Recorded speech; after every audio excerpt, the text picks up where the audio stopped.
বাংলাদেশের রাজনৈতিক প্রেক্ষাপটে বাঙালি জাতিকে, সাধারণ মানুষকে কোনো দলই ৭১-এর পর থেকে সঠিকভাবে মূল্যায়ন করেনি, শুধু ধোঁকা দিয়েছে। কারণ এই দুটা দলই একটা কোম্পানির প্রোডাক্ট, একই কোম্পানির প্রোডাক্ট।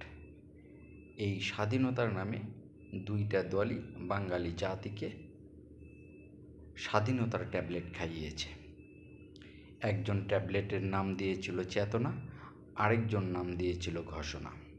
এই দুটা পালাক্রমে বাঙালি জাতিকে খাওয়ায় এসেছে, কিন্তু এই দুটা ট্যাবলেটের মাদার নেম একটাই, সেইটা হচ্ছে মাদার নেমটা হচ্ছে ৭১।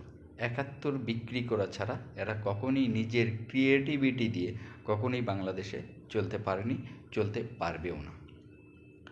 যাই হোক, আমি ওই দিকে কোনো কথা বলতে চাচ্ছি না। আমি বলতে চাচ্ছি, আমি সামান্য একটা ভিডিও আপলোড করেছিলাম যে এবারের ভোটটা হার পক্ষে হোক, কারণ হা মানে বাংলাদেশের জনগণের পূর্ণাঙ্গ অধিকার। আচ্ছা, সেই ভিডিওর পর আমাকে হুমকি দেওয়া হয়েছে। আমার মাত্র 40+ সাবস্ক্রাইব। আমি এমন কোনো আহামরি কন্টেন্ট তৈরি করি না যেটা দিয়ে আসলে কারো কোনো ক্ষতি হবে। আমি যেটা বাস্তবধর্মী কথা সেটাই বলে যাই। তো আবারও বলছি, বাংলাদেশের মালিক বাংলাদেশের জনগণ।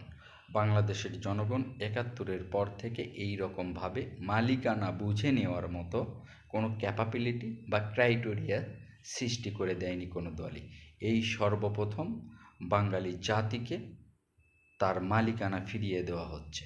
বাঙালি জাতি যদি এখন সভ্য মনে করে বিষয়টা, তাহলে হার পক্ষে ভোট দিয়ে নিজ দেশে নিজের বাংলাদেশের মালিকানা বুঝিয়ে নেবে।